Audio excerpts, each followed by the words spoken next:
Boa noite, veja no Brasil TV. 15 capitais vão para o segundo turno nas eleições municipais. Em São Paulo, a diferença entre os dois primeiros foi de 25 mil votos. Outras 11 capitais decidiram a eleição em primeiro turno. No Rio de Janeiro, o prefeito Eduardo Paes, do PSD, vai para o quarto mandato. O Tribunal Superior Eleitoral considera que as eleições foram tranquilas e bem-sucedidas em todo o país. Um estrangeiro que morava no Brasil há 11 anos é morto numa tentativa de assalto em São Gonçalo, na região metropolitana do Rio. E ainda, um novo estudo sobre as capivaras que vivem no Distrito Federal. Segunda-feira, dia 7 de outubro, agora no Brasil TV.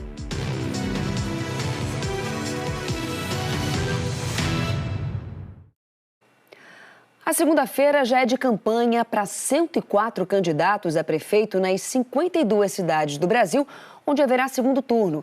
As eleições de ontem mostraram mais uma vez a eficiência da Justiça Eleitoral brasileira. Em pouco mais de 4 horas de apuração, todos os resultados já eram conhecidos. Nas capitais, em 15, a campanha continua. A disputa mais acirrada foi registrada em São Paulo, o maior colégio eleitoral do país. A disputa no primeiro turno para a prefeitura da capital foi histórica, a mais concorrida desde a redemocratização do país em 1988.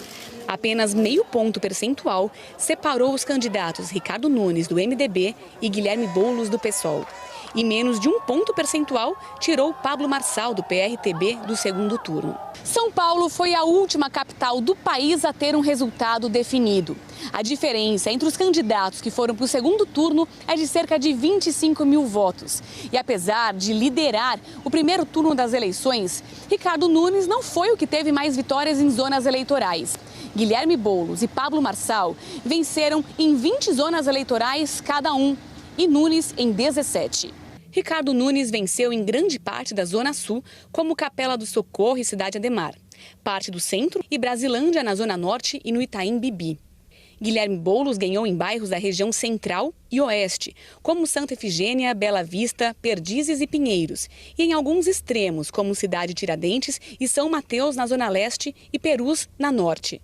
Pablo Marçal venceu na maior parte da Zona Norte, em bairros como Pirituba, Tremembé e Vila Maria, e em parte da Leste, em bairros como Parque do Carmo, Moca e Itaquera. Esse cientista político diz que agora os candidatos devem buscar os eleitores das zonas derrotadas e os indecisos.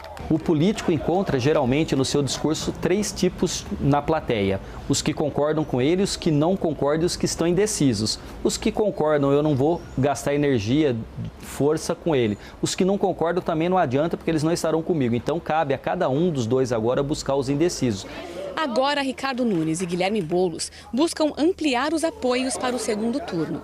Pablo Marçal, que ficou em terceiro lugar, disse que cumprimentou Ricardo Nunes e não descartou apoiar o prefeito no segundo turno se Nunes adotar algumas das propostas dele. Tabata Amaral reconheceu a derrota no início da noite, agradeceu os mais de 600 mil votos que recebeu e declarou apoio à candidatura de Boulos no segundo turno. O PSDB, partido de José Luiz da Atena, divulgou que vai recomendar o voto em Ricardo Nunes, do MDB.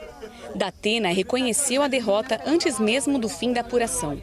Com o resultado ainda indefinido, ele chegou ao comitê do PSDB na região da Paulista, disse que não vai apoiar ninguém no segundo turno e admitiu que não teve um bom desempenho na política. Durante a manhã, Ricardo Nunes e Guilherme Boulos falaram sobre o que esperam da campanha do segundo turno. Da minha parte, o compromisso de continuar falando da cidade, da minha história de vida, da minha experiência, a capacidade de continuar cuidando da cidade num caminho seguro, trabalhar bastante, buscar os resultados, ter performance na nossa gestão e respeito. Respeito colocando as diferenças de um de outro, que isso é importante, mas sem nenhum tipo de ataque pessoal, sem nenhuma criação de fake news, sem nenhuma criação de mentira, em respeito ao eleitor. Desde o início dessa campanha, eu me foquei em debater propostas. Eu vou seguir apresentando propostas, apresentando a São Paulo que a gente pode ter, que é uma São Paulo melhor, é uma São Paulo mais justa, é uma São Paulo mais segura.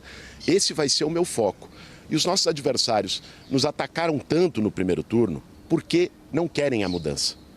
A mudança é a gente.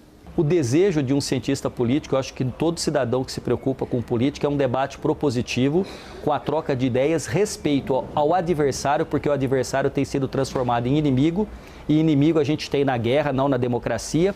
Respeito aos jornalistas e mediadores, e esse respeito com o eleitor é entender o seguinte: faça a proposta, mostre quais são suas ideias, os valores que animam a sua candidatura e o que você pretende para a cidade. Disputa de segundo turno também em Belo Horizonte. No Nordeste, eleitores das cidades de Fortaleza, João Pessoa, Natal e Aracaju também voltam às urnas no próximo dia 27. No norte do país, Manaus, Belém, Porto Velho e Palmas terão segundo turno. Região Sul agora, 2 capitais vão para o segundo turno, Curitiba e Porto Alegre. No Centro-Oeste, as 3 capitais da região terão segundo turno, Goiânia, Campo Grande e Cuiabá. Em outras 11 capitais do país, a eleição foi definida já no primeiro turno, como no Rio de Janeiro, onde o prefeito Eduardo Paes, do PSB, foi reeleito para mais 4 anos. Ele teve 60% dos votos válidos e, assim que começar o 4º mandato, vai se tornar o prefeito com mais tempo na função. Vamos ver então como foi o dia do prefeito eleito Eduardo Paes. Às 7h15 da noite, com 88% das urnas apuradas, o prefeito Eduardo Paes, do PSD, foi declarado matematicamente reeleito. No Rio de Janeiro, Eduardo Paes está reeleito, olha só, apuração perto do fim, para o seu 4º mandato na cidade. Pela segunda vez seguida, Eduardo Paes venceu em todas as 49 zonas eleitorais do Rio. O maior percentual de votos foi em Santa Cruz, onde teve a preferência de quase 72% dos eleitores. Quando tomar posse no dia 1º de janeiro, Eduardo Paes vai se tornar o prefeito do Rio a ficar mais tempo no cargo, ultrapassando César Maia, que teve 3 mandatos. Hoje, Paes chegou aqui à sede da prefeitura às 7 da manhã. Isso depois de um domingo que começou cedo na cabine de votação e terminou tarde, na comemoração da vitória. O prefeito votou no Gávea Golf, na Zona Sul, por volta das 9 da manhã. Ele estava acompanhado da mulher Cristine, dos filhos e do vice Eduardo Cavalieri. Paes acompanhou a apuração de casa e, quando a reeleição foi confirmada, agradeceu aos eleitores e pediu o fim da polarização na política. Eu acho que chegou a hora da gente parar com essa polarização, com essa dualidade, sempre uma briga do um contra o outro, como se nós fôssemos inimigos. Nós não somos. Aqui tem um grupo de pessoas que pensa diferente, né, mas que mostrou que dá para se juntar, dá para se unir, independente das nossas visões de mundo. Porque cuidar de uma cidade, cuidar de um país, cuidar de um estado, tem muito a ver com a gente atender de maneira mais adequada o povo que mais precisa. Ele disse que quer fazer o melhor mandato. Vamos em frente, o Rio vai vir à baile, Eduardo Paes, mais uma vez é tetra. Valeu, gente, obrigado. A festa da vitória foi no recém-inaugurado Parque Oeste, na Zona Oeste do Rio.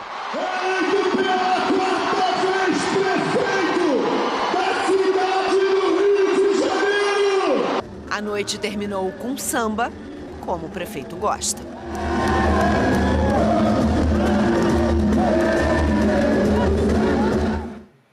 Em Vitória, o prefeito Lorenzo Pasolini, do Republicanos, também foi reeleito em primeiro turno. 5 capitais do Nordeste também definiram a disputa em primeiro turno: Recife, São Luís, Teresina, Salvador e Maceió. No Norte, 3 capitais encerraram a disputa com a votação de ontem: Macapá, Boa Vista e Rio Branco. No sul do país, Florianópolis reelegeu o prefeito Topázio Neto, do PSD. O Tribunal Superior Eleitoral considerou que as eleições foram tranquilas e bem-sucedidas em todo o país, mas está de olho no alto índice de abstenção. Mais de 33 milhões de brasileiros não compareceram às urnas. O número é o segundo maior da série histórica de disputa municipal. Só fica atrás das eleições de 2020, quando a votação ocorreu em meio à pandemia.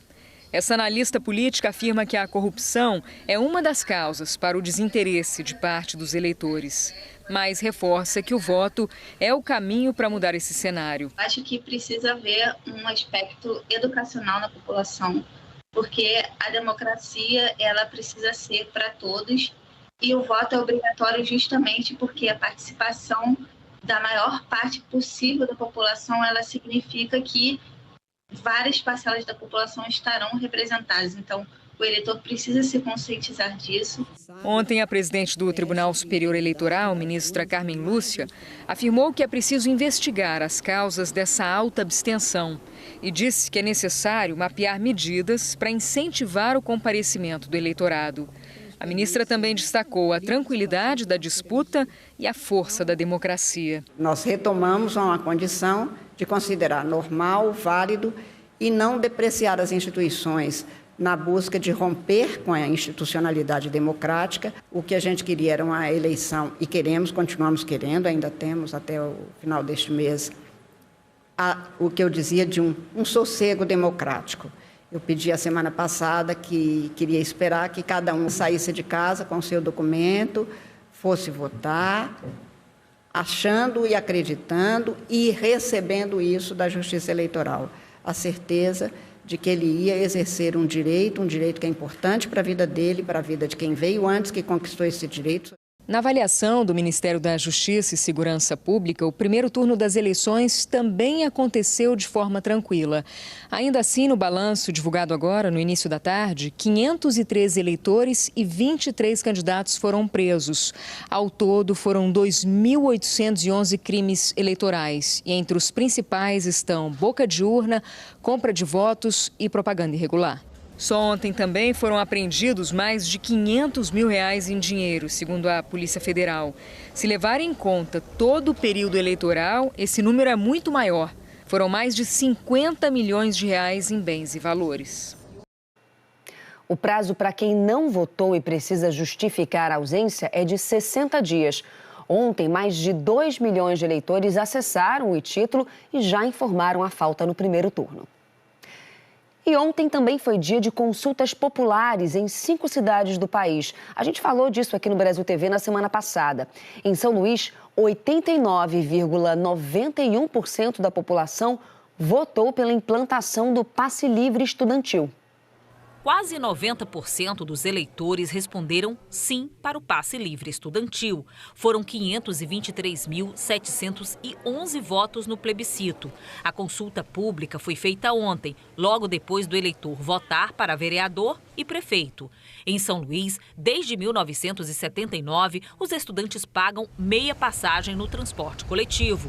A conquista foi resultado de um movimento estudantil que ocupou ruas e praças da cidade naquela época. Hoje, em São Luís, cerca de 280 mil estudantes do ensino fundamental ao superior estão cadastrados no benefício da meia passagem. Como a população decidiu que os estudantes devem ter a passagem livre em ônibus coletivos de São Luís, a próxima etapa será definir como essa política pública vai funcionar. O passe livre estudantil agora será tratado na Câmara Municipal de São Luís pelos vereadores eleitos para 2025. A decisão final sobre o assunto é dada pelo prefeito da capital maranhense. Cabe à Câmara Municipal elaborar o projeto de lei definindo os detalhes da gratuidade. Que estudantes terão direito ao passe livre? Quantas passagens gratuitas eles terão direito ao mês? E, principalmente, como essa mudança será custeada. Segundo um dos coordenadores da campanha Sim ao Plebiscito, um estudo de viabilidade aponta que o custo para manter a gratuidade seria de aproximadamente R$3,5 milhões por mês. A segunda etapa é a questão de regulamentação, porque como é uma lei que envolve orçamento, tem que ser iniciativa do prefeito, mas isso não impede que a Câmara de Vereadores, junto com a população, dê o norte, de qual tipo de projeto nós queremos. Em todo o país, 85 cidades já oferecem passe livre estudantil, 5 são capitais. Nas outras 4 cidades em que os eleitores votaram no plebiscito, 2 também aprovaram as mudanças propostas nas consultas populares nesse domingo. Edson Lobão, no Maranhão, mais de 80% dos eleitores decidiram, por meio de plebiscito, mudar o nome do município para Ribeirãozinho do Maranhão. Em Roraima, uma outra cidade chamada São Luís deve mudar de nome. Os moradores votaram a favor da alteração para São Luís do Anauá. Já em Dois Lajeados, no Rio Grande do Sul, 81% dos eleitores disseram não para a proposta de construir um novo centro administrativo. Em todas essas cidades, a votação foi um plebiscito, que é a consulta feita à população antes da implementação de uma lei sobre o tema discutido. Aqui em Belo Horizonte, a Câmara Municipal havia aprovado no ano passado a troca da bandeira da cidade. Mas para a lei entrar em vigor, era necessária a aprovação popular por meio de referendo. Os eleitores foram às urnas e rejeitaram a mudança. Foram 84% de votos contrários para a nova bandeira, que destaca a Serra do Curral em verde, o sol nascente e o azul do céu. Com a reprovação, a versão que tem um fundo branco com brasão de armas vai continuar sendo a bandeira de Belo Horizonte. Acho que a outra ficaria mais bonita. As cores são mais vibrantes. Acho que ia sair mais custo para nós ainda, né? Gostei do resultado. Agora vamos a outras notícias. Um estrangeiro que vive no Brasil há 11 anos foi morto numa tentativa de assalto na rodovia Niterói-Manilha, na região metropolitana do Rio. Ele voltava de Búzios, na região dos Lagos, com a família, quando o carro foi atacado por bandidos. Um único tiro. A bala atravessou o retrovisor, passou pelo vidro da janela e atingiu a cabeça do motorista. Melétios Bampas, de 47 anos, era grego e estava no Brasil há 11 anos. Prestava serviço para a Petrobras, inspecionando navios. Deixa a mulher e um filho de 10 anos que estavam com ele no carro e outros 2 filhos que moram fora do país. A família vive em Niterói e voltava de um passeio em Búzios, na região dos Lagos. Testemunhas contaram que assaltantes atacaram o motorista ontem à noite na RJ 104, a Niterói-Manilha, perto da comunidade da Marambaia, em Itaboraí. Melétios morreu 1 hora depois de chegar baleado ao Hospital Estadual Alberto Torres, em São Gonçalo. A mulher e o filho, em estado de choque, não foram atingidos. Amigos da família passaram a manhã no hospital, onde receberam a notícia da morte. Um outro motorista que passava pela estrada disse à polícia militar que viu quando 2 homens armados numa moto abordaram o carro da família. Ele contou que o motorista acelerou para tentar escapar e os criminosos atiraram. No fim da manhã, investigadores da Delegacia de Homicídios de Niterói e São Gonçalo chegaram ao hospital para fazer uma perícia no carro da família. Encontraram impressões digitais que podem ajudar a identificar os assassinos. Agora, olhe essa história. 2 erosões em quadras diferentes de Samambaia, no Distrito Federal, viraram depósito de lixo e, aos poucos, estão engolindo as margens do asfalto. Quem mora perto, claro, está preocupado. Aqui na quadra 425 de Samambaia, o buraco já tomou conta da lateral da pista. E esse não é o único problema. A erosão acabou se tornando um depósito de lixo. Tem de tudo: televisão quebrada, resto de móveis, um par de tênis, papelão e muito entulho. Todo esse lixo acumulado fica na porta da casa da Dona Maria. É ruim, né? Porque cria rato, essas coisas, né? Tudo. A erosão já está chegando nas margens da pista e corroendo o asfalto, que já começou a esfarelar. Os moradores dizem que o buraco só aumenta com o tempo. Tem 2 anos que esse problema vem se acumulando a cada dia mais. A administração, quando ela vem retirar esse lixo, ela vem cavando, entendeu? E quando ela cava, aí vai cedendo esse local. E quando vocês podem ver que não tem sequer um meio-fio para pegar e proteger. E o pior é que não existe nenhuma sinalização por aqui, o que aumenta o risco de acidentes. Os vizinhos contam que pelo menos 2 carros já caíram dentro da erosão. Além do buraco, outra reclamação dos moradores é que a pista não tem um quebra-molas. Com isso, os carros e ônibus descem em alta velocidade. O morador dessa casa colocou essa proteção improvisada, de madeira, para tentar evitar os acidentes. Já bateram umas 2 vezes aqui no meu muro. Uma vez entrou para dentro da coisa, né? A outra eu não cheguei a ver, né? E entrou dentro da casa do senhor? Isso. Aí é perigoso, né? Essa situação preocupa os moradores da quadra 425. Eles contam que já fizeram um abaixo-assinado para tentar uma solução, tanto para a erosão quanto para melhorar a sinalização. Mas até agora, nada. A Maria diz que sente a casa tremer com a velocidade dos carros. A minha casa está rachando por causa do barulho dos ônibus, com esse buraco que tem no meio da pista. Aí quando vem em toda velocidade aqui, o pneu bate dentro do buraco, é terrível, né? Mas fazer o quê? Em outra quadra de Samambaia, na 405, o problema é parecido. Tem outra erosão que virou um depósito de lixo. O buraco já chegou ao asfalto e agora ameaça o poste, que está muito perto do buraco e corre o risco de cair. Os moradores também estão preocupados. Aqui, a erosão já está levando o PV do esgoto, já levou-se o asfalto e agora, com a próxima chuva, vai levar o poste de energia. Olha aí, ó. Aqui passa ônibus escolar também, ó. Olha o perigo, ó. A administração de Samambaia disse que esses buracos aumentam porque empresas particulares ou pessoas retiram ilegalmente terra do local para uso ou venda e o espaço vira um ponto de despejo de lixo. A administração informou que identifica os locais por vistoria e repõe a terra. Disse ainda que vai fazer um mutirão junto com o Serviço de Limpeza Urbana para aterrar essas erosões. A seguir, a educação ajuda a ressocializar internos do sistema prisional do Acre. É já já.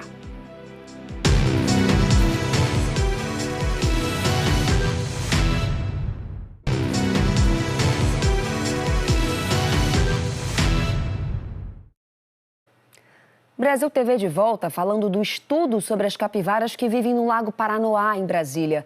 Depois de uma primeira análise sobre os animais que ocupam a orla do lago, vem agora mais uma etapa desse trabalho que vai ampliar a região pesquisada.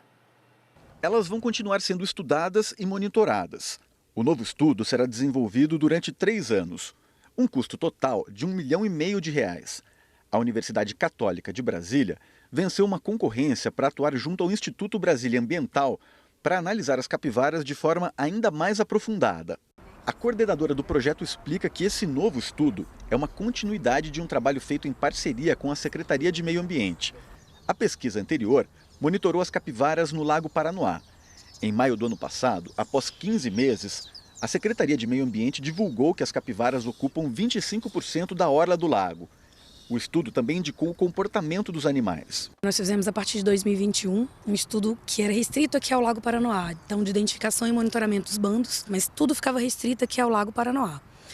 Esse estudo que vem agora, o novo, ele vai ser ampliado. Segundo o Instituto Brasília Ambiental, o novo estudo será importante para esclarecer dúvidas sobre a espécie. Como, por exemplo, quais caminhos as capivaras percorrem. E, principalmente, se tem muita capivara vivendo em um mesmo ambiente. Com esse eixo de pesquisa, saberemos por onde as populações caminham aqui no Distrito Federal.